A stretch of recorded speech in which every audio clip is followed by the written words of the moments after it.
Bonsoir et bienvenue parmi nous. La route Pointe-Noire-Brazzaville, route lourde de près de 600 km, figure parmi les réalisations les plus marquantes du Congo depuis l'indépendance.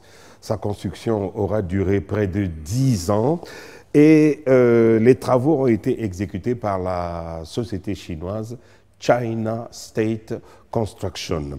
Notre numéro d'aujourd'hui, Territoire et Aménagement, sera une sorte de rétroviseur sur ce qu'aura été ce chantier que tous les spécialistes du BTP, Bâtiments et Travaux Publics, qualifient de pharaonique. Pour cela, nous allons nous entretenir avec ceux qui, pendant 10 ans, ont été sur le terrain, notamment les constructeurs et les contrôleurs. Mais avant tout, gros plan sur l'ouvrage dans un reportage signé Flore Nanokunga. La modernisation du secteur routier est un enjeu majeur de développement. La vision du président de la République de développer ce secteur a permis non seulement de désenclaver l'ensemble des départements et surtout de relier Brazzaville, la capitale politique, et Pointe-Noire, la capitale économique avec son port en eau profonde, devenu le centre névralgique des activités économiques et commerciales, mais aussi de renforcer la vocation du Congo de pays de transit. La construction de la route lourde Pointe-Noire-Brazzaville, tant rêvée par le gouverneur Victor Ogagneur, s'est concrétisée grâce à la volonté manifeste et pragmatique du président Denis Sassou Nguesso. D'un coût global de 1,365,473,676 francs CFA, ce gigantesque ouvrage revêt un caractère exceptionnel. Calibré initialement au trafic T3 capable de supporter 3000 véhicules par jour avec une charge de 13 tonnes à l'essieu, la RN1 a été redimensionnée dans son premier tronçon au trafic T4 relatif au moins à 4000 véhicules par jour.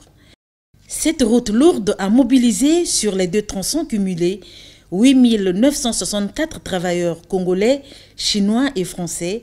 36 ponts ont été construits, dont les plus importants sont ceux sur le Djoué et la Lukuni. 843 dallos ainsi que plusieurs ouvrages d'art et d'assainissement tels que les talus et les murs de soutènement.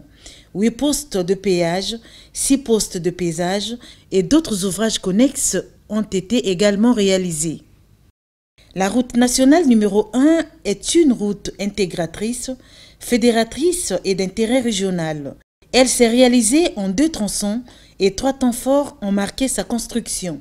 D'abord, le premier coup de pioche symbolisant le lancement des travaux d'aménagement et de bitumage le 25 octobre 2007 du premier tronçon par l'initiateur du projet, Denis Sassou Nguesso.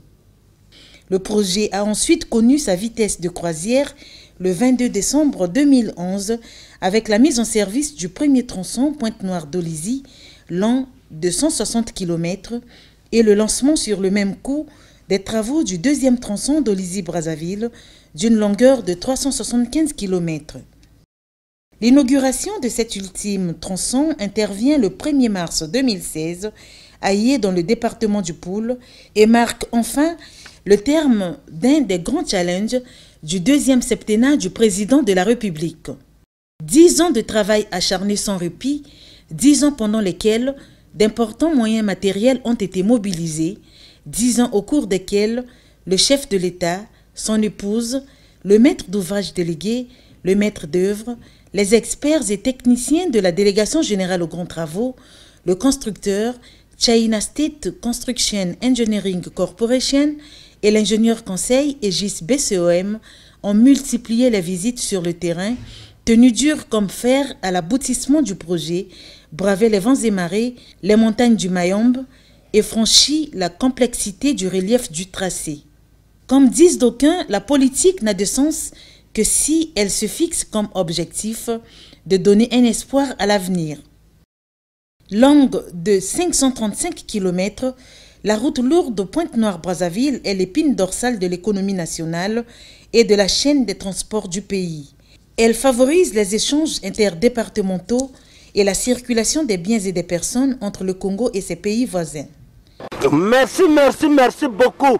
Félicitations vraiment mokonzi na biso asali nzela ya Brazzaville Pointe-Noire. Vraiment c'est bien goudronné. Nafandaka na nsaku mais na komi na nga proche na goudron vraiment ezosala nga elengi oyo kamio ekutaka kindamba. Donc boye vraiment mboka ezotongama elengi. Je suis très content. C'est pour une première fois que j'ai vu ces choses-là. Depuis que je suis né le 20 janvier 67. Aujourd'hui, le président Denis Sassou Nguesso nous fait des choses que je n'avais jamais vues dans ma vie. Mes enfants vont voir ces souvenirs, ils seront très contents. Les avantages sont multiples puisque là, les véhicules partent déjà jusqu'à Pointe-Noire. C'est déjà une fierté pour nous. Même là, pour voyager, si le train est saturé, facilement on se déplace. Le même jour, tu arrives à Pointe-Noire. Fruit du partenariat stratégique Congo-Chine, la RN1 est à la fois un trait d'union et une solution de rechange entre les différents maillons de la chaîne de transport. Cette assertion se conforte aujourd'hui par l'arrêt du trafic ferroviaire entre l'UTT et Brazzaville. Face aux actes de sabotage perpétrés par ces usagers, la route nationale numéro 1, une route à effet multiplicateur, mérite une attention particulière de la part des pouvoirs publics afin de contrer ces actes d'incivisme observés sur le trajet. Nous avons constaté avec amertume, avec les parlementaires, la manière dont nous exploitons cette route. Une exploitation mitigée. Mitigée déjà par nos comportements, les comportements des usagers de la route. D'abord les privilégiés, ceux qui ont des entreprises et ceux qui développent l'activité commerciale. Vous voyez tout le long de cette partie où vous avez vu des véhicules abandonnés par accident de route. Donc ça a dû être des excès de vitesse, ça a dû être des surcharges. Et nous avons vu les usagers qui passent, je prends là l'exemple par exemple des forestiers, où l'ensemble des véhicules étaient véritablement surchargés. Quand on sait que dans la sous-région, Afrique centrale, donc la région CEMAC, la réglementation met les choses à 13 tonnes à l'essieu. Dans d'autres, c'est même moins. En Afrique de l'Ouest, c'est moins. 11 ou 12 tonnes. En France, 11 ou 12 tonnes. Même aux Pays-Bas, c'est peut-être même 10 tonnes. Vous voyez, donc nous avons là mis en place une réglementation que nous ne respectons pas. Nous voulons accélérer la destruction de la chaussée. Nous devons donc prendre toutes les mesures nécessaires pour que les gens se comportent de mieux en mieux et qu'il n'y ait pas ce comportement incivique. D'où l'intérêt de la mise en concession de cette route. Le sujet a d'ailleurs fait l'objet récemment d'une ouverture des offres donnant lieu à la délégation de services pour la gestion de celle-ci par une entreprise privée. L'entreprise adjudicataire du marché aura la charge d'exploiter sur une longue durée, d'entretenir et de maintenir l'ouvrage en état en vue de sa pérennisation.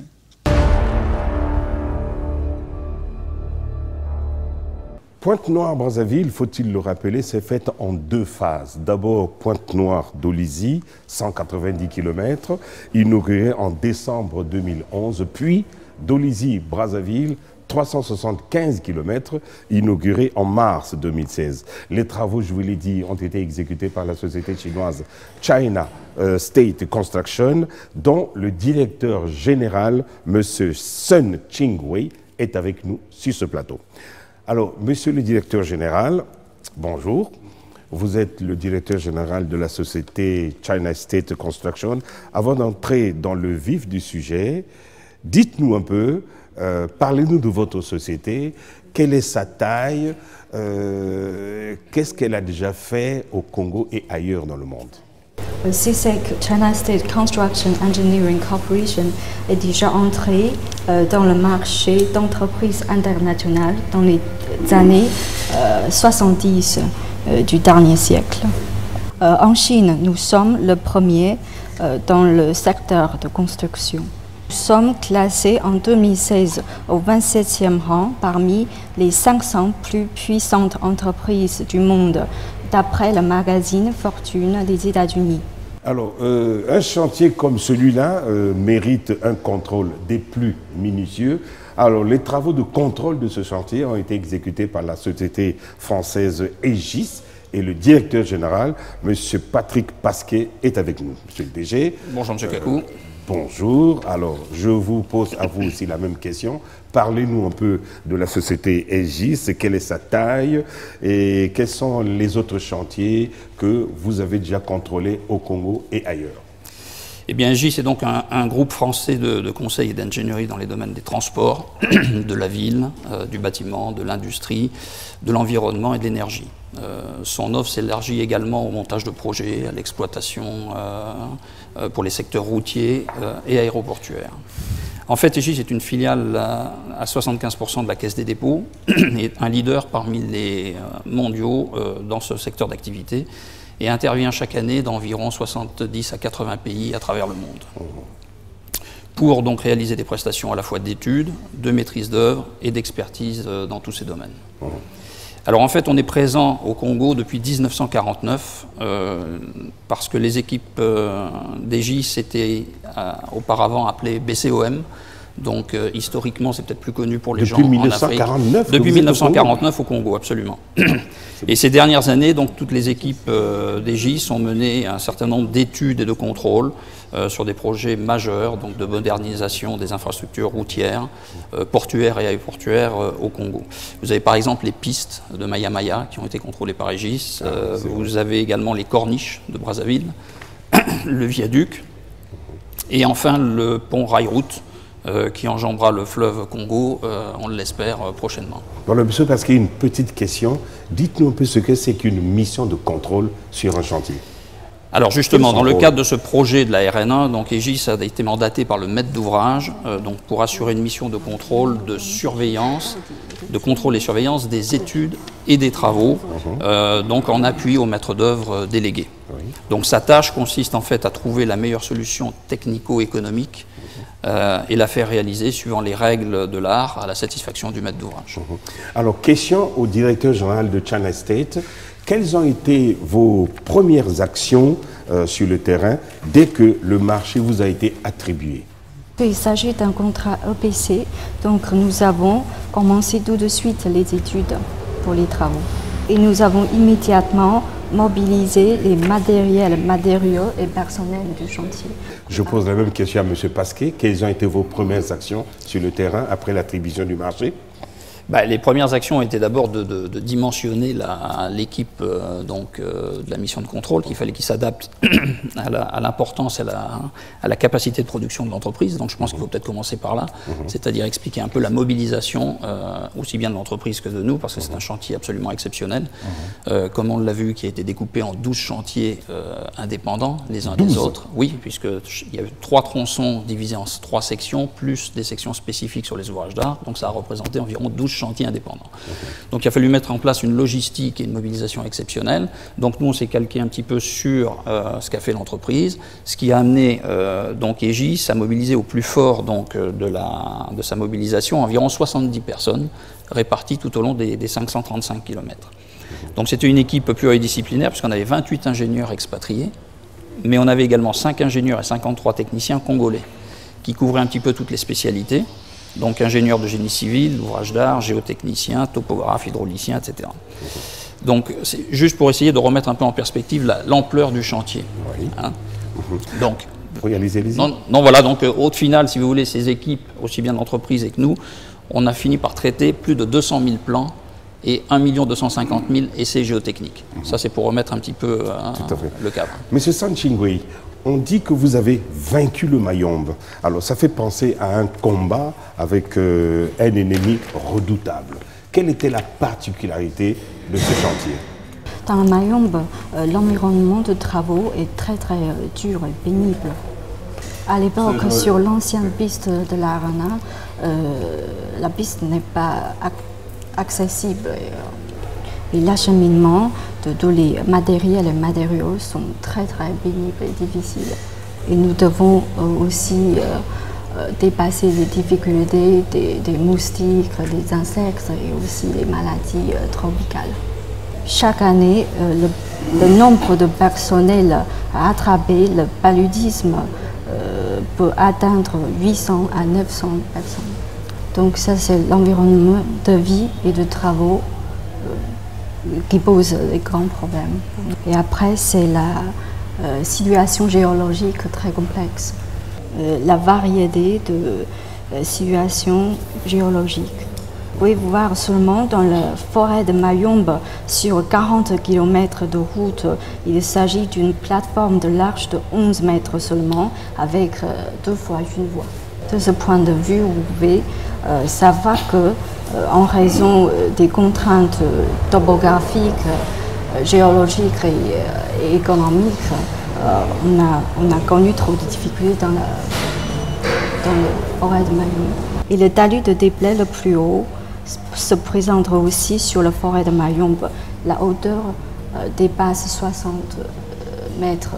Et pour traiter l'assise de la route, on est obligé d'aménager de nombreux drains et des couches anti-filtres en concassé, dans le budget de résoudre le problème des érosions et pour sauvegarder la pérennité de la plateforme. Alors, M. Pasquet, oui.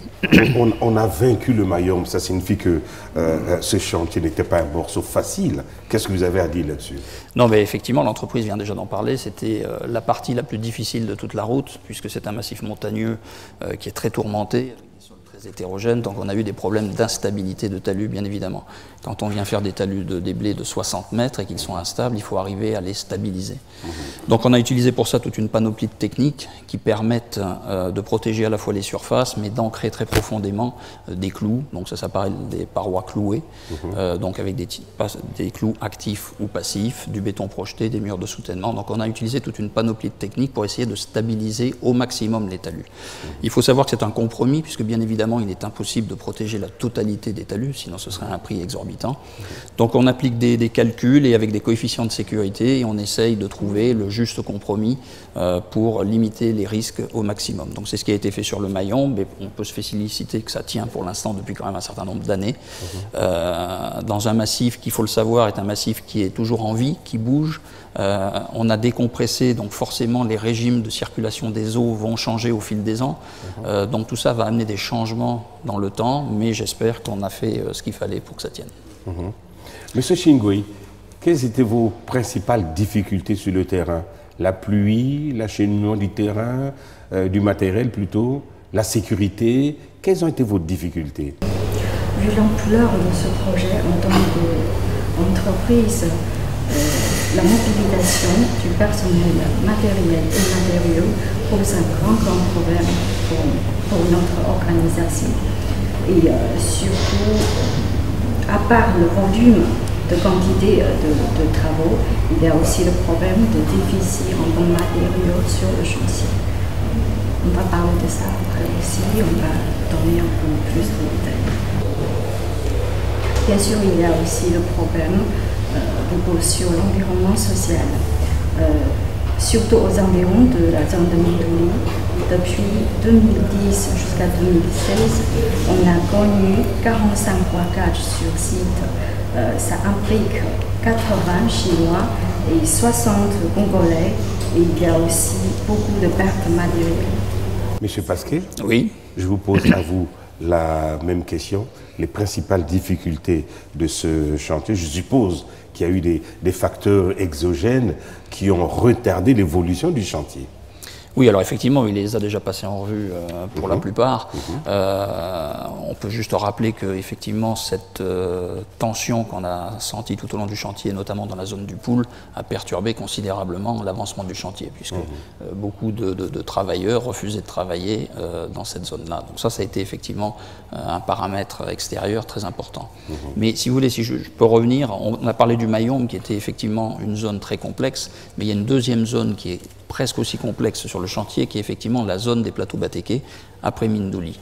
Alors là, on a un peu de relief, mais pas trop, mais par contre, on a des sables limoneux-sableux qui sont excessivement sensibles aux érosions, et donc on ne pouvait pas attaquer les travaux de la même façon. Donc il a fallu trouver des procédés pour gérer les eaux, puisque si vous voulez, le principe de ces érosions et des griffes d'érosion régressives, ce qu'on appelle, c'est que le moindre écoulement dans ces type de sol remonte considérablement sur des centaines de mètres. Donc qu'est-ce qu'on a fait? On a dû adapter la méthodologie pour toucher le moins possible à l'environnement de la route. Oui. Et ensuite, la gestion des eaux s'est faite au travers de bassins d'infiltration. C'est-à-dire qu'au lieu de préparer des ouvrages assez conséquents qui auraient été coûteux et longs à entretenir, donc sur des centaines de mètres pour descendre au point bas et restituer l'eau sans vitesse au terrain naturel, on a préféré l'option de bassins d'infiltration suffisamment dimensionnés, on les a calculés pour capter toutes les eaux des très fortes pluies, à la fois des bassins versants et de la route, et qui par percolation donc, vont infiltrer l'eau, puisque c'est une zone sableuse. Donc pour l'instant, ça c'est une réussite. Et le deuxième problème était donc, compte tenu de la nature sableuse des talus de déblais, on a utilisé une plante qui est le vétiver, qui est du génie végétal, qui va dans le sens du développement durable auquel on est tous très attachés. Et ces plantations de vétiver ont permis deux choses, à la fois d'éviter le ruissellement et donc l'érosion sur la surface du talus, mais également par ses propriétés de stabiliser les premières couches du talus. Pourquoi? Parce que ce sont des racines très longues, de 2,50 m à 3 m, sous forme de radicelles, qui viennent armer un petit peu le talus. Donc c'est une plante qui supporte la chaleur, le feu, qui a beaucoup de vertus, qui n'est pas invasive et qui est utilisée de plus en plus dans le monde, dans les zones tropicales. Et puis, autre facteur aussi, je suppose, il y a la pluie. Il paraît que c'est une zone où il pleut presque tous les jours et la pluie, c'est l'ennemi du BTP. Tout à fait. Il faut savoir qu'une route, son ennemi numéro un, c'est l'eau. C'est l'eau. Donc on essaye d'imperméabiliser au maximum la route en elle-même et on essaye de capter toutes les eaux, qu'elles soient de surface ou profondes, pour éviter qu'elles viennent pénétrer et déstabiliser la route. Donc effectivement, c'est le facteur le plus important. Monsieur Chingui, ce chantier a mobilisé combien de travailleurs et ils ont travaillé à quel rythme? Par jour ou par semaine, enfin, le rythme de travail était lequel? Pour combien de travailleurs? La plupart de nos travaux sont réalisés en saison sèche, entre toujours le mai et l'octobre. Et dans la saison sèche à la pointe, on a mobilisé au total à peu près 2000 main-d'œuvre chinoises et 7500 main-d'œuvre congolaises pour participer simultanément à la construction. L'horaire de travail est toujours à 7 h du matin jusqu'à 18 h du soir. Mais sur certains postes, on est obligé de faire les rotations 24 heures sur 7. Pendant le coulage du béton, par exemple, parce que ça, c'est la méthodologie qui nous exige de faire ça 24 heures. Monsieur Pasquet, après la mise en service du tronçon Pointe-Noire-Dolisie, on a entendu beaucoup de rumeurs, fondées ou non, sur la qualité du travail. Et vous êtes reparti sur le terrain avec vos engins pour renforcer, enfin vous allez nous expliquer, que s'est-il passé exactement? Voilà, effectivement, il faut expliquer un petit peu ce qui s'est déroulé. Alors on va revenir au départ, si vous voulez, c'est-à-dire la méthode de dimensionnement. Pour dimensionner une route, donc quelle que soit la méthode utilisée d'ailleurs, il y a deux entrants principaux qui sont la portance du support et le trafic cumulé d'essieux de référence. Voilà. Bon, c'est la méthode de calcul habituelle. C'est donc en fait un calcul de structure, c'est un calcul de fatigue sous un passage répété de cet essieu de référence. Il faut savoir que l'essieu de référence au Congo, comme dans la CEMAC et dans beaucoup d'autres pays, est de 13 tonnes. Donc le trafic cumulé, si vous voulez, d'essieux de référence est essentiellement en fonction de deux choses. Un, la durée de vie de la route, c'est-à-dire on décide de la durée de vie de la route, en l'occurrence ici c'était 12 à 15 ans, ce qui est une durée de vie tout à fait habituelle, et du nombre donc d'essieux de camions qui vont passer, donc le trafic. Donc ce qui s'est passé, c'est que lors des études, avant même que démarre le chantier, et dans les termes de référence, il était prévu, si vous voulez, un trafic de type T3, c'est-à-dire entre 1000 et 3000 véhicules, et il avait été extrapolé qu'en 2011, il y aurait environ 1200 véhicules jour. Or, à l'ouverture en 2011, ça a été un véritable succès, tout le monde attendait tellement la RN1 qu'elle a été fortement utilisée et qu'on est arrivé à plus de 4000 véhicules jour. Donc on n'était plus du tout dans les études, c'est-à-dire que le dimensionnement de la chaussée était insuffisant pour un trafic qui avait considérablement augmenté par rapport à ce qui avait été prévu. Et le deuxième phénomène, beaucoup plus grave, c'est qu'il y avait une forte proportion donc, de véhicules lourds, de poids lourds, et ces poids lourds étaient tous en surcharge, et surtout les grumiers. Mais quand je dis des surcharges, ce sont des surcharges importantes. Les normes nous disent par exemple que si on a des surcharges de 10% par rapport aux 13 tonnes, donc 14,3 tonnes, ça c'est acceptable, on est encore dans le système du calcul, donc la structure est valable. Mais là, en l'occurrence, on avait des grumiers chargés à plus de 90 tonnes et des charges à l'essieu de plus de 21 tonnes, c'est-à-dire qu'on était à plus de 60%. Donc là, on rentre dans un autre phénomène qui n'est plus de la fatigue, c'est-à-dire de l'usure dans le temps en fonction du trafic cumulé, mais une destruction rapide, c'est-à-dire on appelle ça de la rupture fragile, qui a amené... Est-ce qu'on peut dire que vous avez été surpris par le succès de la route? Bien évidemment. Tout le monde a été surpris par le succès de la route. C'est évident, puisque je vous dis, on a pratiquement triplé le trafic par rapport à ce qui était prévu. C'est courant, je veux dire, ça arrive régulièrement, ce genre de choses. Donc, ce n'est pas un problème. Donc, tout le monde a réagi dans ce sens-là. On a pris en compte donc, le nouveau trafic. On a refait un calcul. Et à ce moment-là, ce qu'on a fait, c'est qu'on a renforcé donc la partie Pointe-Noire d'Olizy, ce qui a consisté à ramener une couche de grave bitume, de produits enrobés noirs, voilà, avec du bitume, donc des enrobés, et on a remis un tapis, donc une couche de roulement par-dessus. Ça, c'est sur la partie Pointe-Noire d'Olizy. Voilà. Donc ça, c'est un renforcement. Comme nous n'étions pas encore au niveau de la chaussée sur la partie d'Olizy-Brazzaville, nous avons tout de suite redimensionné la structure de chaussée pour supporter ce trafic-là. Donc les choses sont rentrées dans l'ordre. Maintenant, d'ailleurs, vous voyez bien que ça fait déjà quand même quelques années que tout ça est en circulation et il n'y a plus aucun problème puisque le dimensionnement de la chaussée est adapté au trafic actuel et à venir pour quelques années. Oui. Bon, Monsieur San Ching-wei, de 2010 à 2015, vous avez connu 38 braquages à main armée. Mais on constate que ceci ne vous a pas découragé du tout et vous n'avez pas plié bagage. Expliquez un peu. En fait, c'est ça qu'on tient. On voulait tenir toujours l'encadrement du contrat. En fait, pendant l'exécution des travaux, la DED, l'administration, les militaires et les gendarmes qui nous a apporté beaucoup de soutien pour nous protéger dans les bases et aussi sur les sites pendant l'exécution des travaux. Monsieur Pasquier, vous aussi, malgré les braquages, vous avez tenu bon, vous n'avez pas plié bagage. Oui, absolument. Écoutez, c'est un chantier absolument exceptionnel, donc c'est une chance dans une vie de réaliser un tel chantier. C'était une vraie belle expérience. Donc tout le monde était effectivement motivé pour arriver au bout et arriver jusqu'à Brazzaville. Donc on a tous continué. Monsieur Pasquier, comment était l'ambiance sur le terrain entre vous et les Chinois? Vous savez, une société française qui contrôle une société chinoise, c'est pas très courant. Comment était l'ambiance entre vous? Alors l'ambiance était correcte, mais c'est vrai que ça a été relativement difficile. Ah, quand même. Difficile pourquoi? Parce que les habitudes ne sont pas les mêmes, je parle d'un point de vue technique. Les normes chinoises ne sont pas les mêmes que les normes européennes. Ah bon. Donc il a fallu à la fois imposer un petit peu les normes européennes, arriver à trouver des correspondances sur certains essais qu'ils faisaient de leur côté sous les normes chinoises. Donc il a fallu apprendre à se connaître, à se comprendre. Et puis il y avait ensuite, il y avait l'obstacle de la langue, bien évidemment, qui a nécessité donc une multitude de traducteurs qui sont très bons pour certains, mais qui n'ont pas la connaissance technique. Donc effectivement, ça demande une énergie considérable et beaucoup de temps pour chaque opération. Monsieur San Ching-wei, dites-nous un peu, je vous pose la même question à vous aussi, comment était l'ambiance entre vous et les Français? Il faut dire que dans les phases très avant, à l'époque, on doit s'adapter l'un à l'autre. Il faut savoir que Aegis International, en tant que mission de contrôle, ils sont très professionnels, ils sont très stricts aussi dans les normes et dans le respect des cahiers de prescription techniques. Mais après, on se comprend très bien, donc l'ambiance entre nous est parfaitement bien.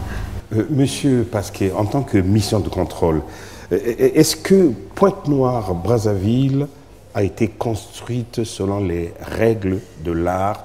Est-ce qu'elle obéit aux normes internationales? Sans langue de bois? Tout à fait. Non, mais là-dessus, je suis on ne peut plus clair.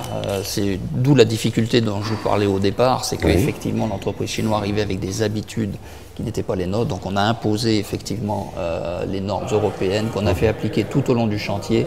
Et on a été très très strict. Si on a mobilisé autant de personnes, si vous voulez, sur cette mission de contrôle, avec autant d'ingénieurs expatriés, c'était justement pour cadrer tout ça et être certain qu'on respecte absolument le cahier des charges. Donc c'est ce qui a été fait et globalement la route est d'une excellente qualité. Combien d'ouvrages d'art il y a sur ce chantier, enfin les plus importants? Ouvrages d'art, c'est-à-dire on parle de ponts, oui. donc il y a environ 38 ponts qui sont différents. Alors il y a un certain nombre, le plus important, 27 ponts si je me souviens bien, de ponts béton armé qui sont des ponts plutôt traditionnels. Ensuite il y a 8 ponts mixtes, c'est-à-dire avec une poutraison métallique et un tablier béton qui ont été choisis pour pouvoir franchir des rivières beaucoup plus importantes comme le Niari, le Tchoué. Donc c'est des franchissements de 60 mètres sans appui intermédiaire. Et enfin il y a un dernier pont qui est un petit peu plus spectaculaire qui est le pont du Lukuni, où là on a fait l'option, on a choisi donc un pont en arche, structure métallique en arche qui fait 160 mètres de long, et car la brèche, si vous voulez, la rivière à cet endroit-là constitue une brèche et donc la topographie se prêtait parfaitement à ce genre de pont. Donc voilà, il y a au total 38 ponts sur ce chantier-là, mais il y a aussi 873 dallos. Donc les gens oublient tout ça, si vous voulez, ils roulent sur une route, sur un ruban d'asphalte, comme on dit, mais en fait, il y a énormément de travaux en dessous, autour, que personne ne voit. Monsieur Sanchingwe, sur les 38 ponts, nous avons appris qu'il y en a un qui a été détruit. Comment vous avez réagi, vous qui l'avez construit? Ce qui pose des problèmes de circulation sur la Arana après l'explosion de ce pont. Donc on a mobilisé tout de suite les ingénieurs pour aller sur site pour évaluer les endommagements connus par ce pont, pour ne pas aggraver le problème. On a pris des mesures provisoires pour caler et supporter les parties sautées. Après, on a limité la circulation sur une seule voie qui est moins endommagée. Et après, on a déposé le compte rendu sur cet accident et aussi la méthodologie et le devis estimatif et quantitatif de réparation pour le petit pont métallique sur la déviation à la DED, à la mission de contrôle pour approbation et validation. Je pose la même question à M. Pasquet, vous qui avez consacré 8 ans de votre vie sur ce chantier, comment vous réagissez quand vous avez appris qu'un pont a été dynamité? Bien évidemment, comme tout le monde, comme tous les intervenants, une forte émotion. Je vous l'ai dit tout à l'heure, effectivement, on a mis 10 ans de notre vie à construire cette route, on y a été 24 heures sur 24, donc quand on entend ce genre de choses, on est forcément révolté et fortement ému. Donc c'est tout ce que je peux vous dire, mais je crois que tout le monde en est à ce point-là. Chaque fois qu'il y a une atteinte sur cette route, on est tous touchés. On y a tellement participé, tellement mis de notre énergie qu'on est tous touchés. Au-delà même du fait qu'un pont endommagé veut dire que la route va être coupée et qu'il n'y aura plus d'approvisionnement entre Pointe-Noire et Brazzaville. Et le temps de la réparation prendra du temps aussi. Donc si vous voulez, au-delà des conséquences économiques, tout ce que vous voulez, on a ce ressenti effectivement d'une très très forte émotion. Est-ce que le pont détruit est en train d'être refait? Alors pour l'instant non. Effectivement, comme l'a expliqué l'entreprise, on a pris des mesures conservatoires pour essayer de maintenir le pont à peu près tel qu'il est, puisqu'en fait il a été dynamité sous ses appuis, donc il a basculé un tout petit peu au niveau du tablier, on a calé tout ça. La circulation est encore possible, mais plus on attend, plus le pont s'endommage. Donc ça veut dire que peut-être qu'à un certain niveau, si on intervient tout de suite, on peut peut-être récupérer une partie du pont. Si on attend, malheureusement, le pont sera complètement détruit.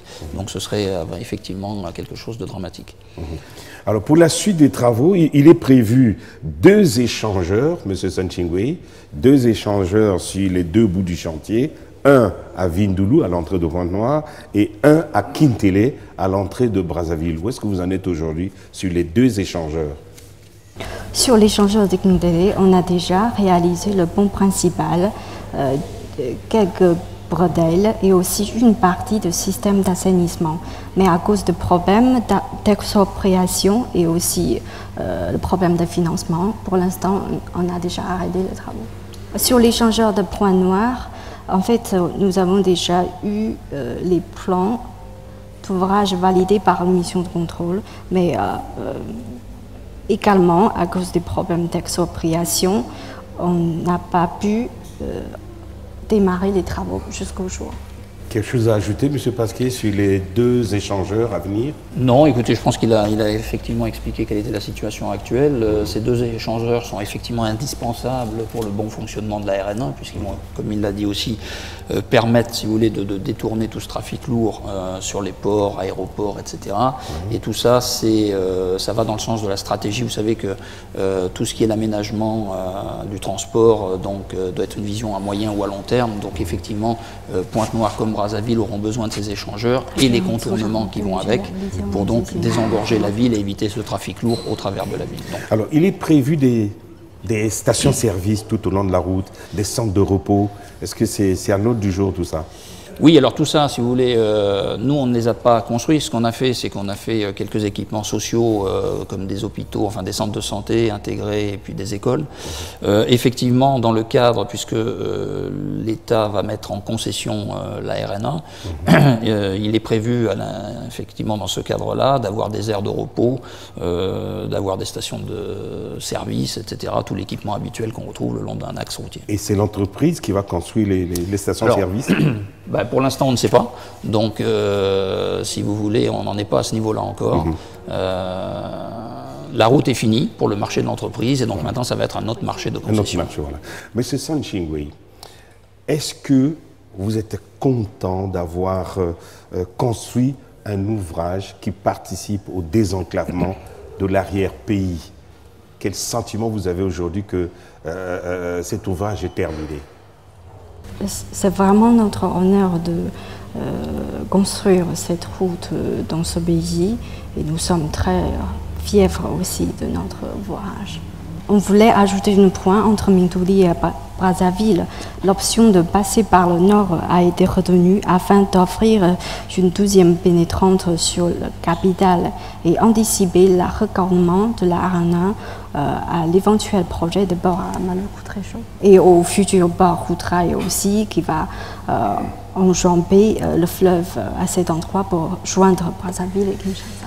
Donc on croit que ça c'est vraiment une très bonne décision prise par la DGD et la mission de contrôle pour retenir le tracé au nord. Monsieur Pasquier, à vous aussi, votre sentiment maintenant que le chantier est enfin terminé, et que direz-vous à vos enfants et petits-enfants quand vous prendrez votre retraite dans votre France natale? Écoutez, j'ai, comme tout le monde, un grand sentiment de fierté, bien sûr, à la fois pour Régis, mais pour tous ceux qui sont intervenus sur le terrain, d'avoir participé donc à ce grand projet. C'est sûr que ça restera dans les mémoires. Ce projet va permettre de dynamiser l'économie du pays. Mais j'attirerai votre attention sur un point, c'est que moi je suis soucieux. Soucieux, pourquoi? Parce que je vois que cette route qui est très récente, qui a été construite dans les règles, qui est de bonne qualité, est en permanence agressée, entre guillemets, par l'incivisme de certains. Expliquez-vous. Alors voilà, je vous explique. Si vous voulez, la route a été dimensionnée, comme on l'a dit, pour un certain trafic et certaines charges. Pour assurer la pérennité de cette route, il faut s'assurer qu'on respecte ces conditions-là. Or, ce n'est pas le cas. Donc il faut absolument arriver à contrôler parfaitement les charges à l'essieu pour les maintenir dans les normes appliquées et applicables. Et ensuite, le parc roulant de poids lourds, pour une partie, est vétuste. Donc il y a énormément d'accidents, de pannes, et les gens réparent directement sur la chaussée. Donc on a un déversement de carburant, d'huile, de façon, mais vraiment exceptionnelle. Je n'avais jamais vu ça ailleurs. Et ça détruit la chaussée, et ça. Les hydrocarbures sont très mauvais avec le bitume, puisque le bitume se dilue sous l'effet des hydrocarbures. Donc la chaussée est en train de se détruire petit à petit, et on atteint des surfaces donc touchées très très importantes. Donc si on ne fait rien très rapidement pour sensibiliser les gens, leur expliquer qu'ils ne doivent pas avoir ce genre d'attitude, on va bien évidemment réduire de façon considérable la durée de vie de la route. En fait, vous lancez un appel à l'État qui doit se montrer extrêmement rigoureux. Tout à fait. Je pense qu'il faut à la fois sensibiliser dans un premier temps, faire comprendre aux gens l'intérêt de la route, le coût de cette route, l'investissement que cela représente pour l'État, et donc ensuite de sauvegarder cette route, et ça passe par certaines actions. Tout le monde doit avoir un sens civique et faire attention à conserver ce patrimoine. Monsieur Sanchingwe, vous avez peut-être un message à l'endroit des usagers de cette route, comme vient de dire Monsieur Pasquet? En fait, pour le tronçon 1, il est ouvert à la circulation depuis 2011. Pour le tronçon 2 et 3, ils sont ouverts à la circulation depuis mars 2016. On peut constater tous les jours les endommagements au niveau des parapets, des panneaux de signalisation, des glissières de sécurité et la chaussée. Et ça, c'est vraiment triste pour voir ça et pour regarder que les usagers de la Rana ont abîmé tous les jours notre route. On est vraiment soucieux sur la pérennité de cette route et aussi sur la sécurité et les fonctions de cette route à long terme, vu ces comportements constatés tous les jours. Donc on croit qu'il sera mieux qu'on peut mettre cette route en exploitation ou en concession le plus rapidement possible. En fait, dans le cadre de ce projet, nous sommes dans la période garantie qui va durer 1 an. Et vu ces comportements et ces endommagements sur les équipements de la route et sur la chaussée, ça va amener beaucoup d'investissements économiques pour réparer et résoudre ces problèmes sur la route. Ce sera donc le mot de la fin. Nous avons, à l'occasion de ce numéro de territoire et aménagement, nous avons revisité le chantier Pointe-Noire-Brazzaville grâce à un entretien avec les constructeurs et les contrôleurs. Nous avons donc revu ce qu'aura été ce chantier qui est l'un des plus importants réalisés dans notre pays depuis l'indépendance. Merci à tous de nous avoir suivis. Au revoir et rendez-vous au prochain numéro.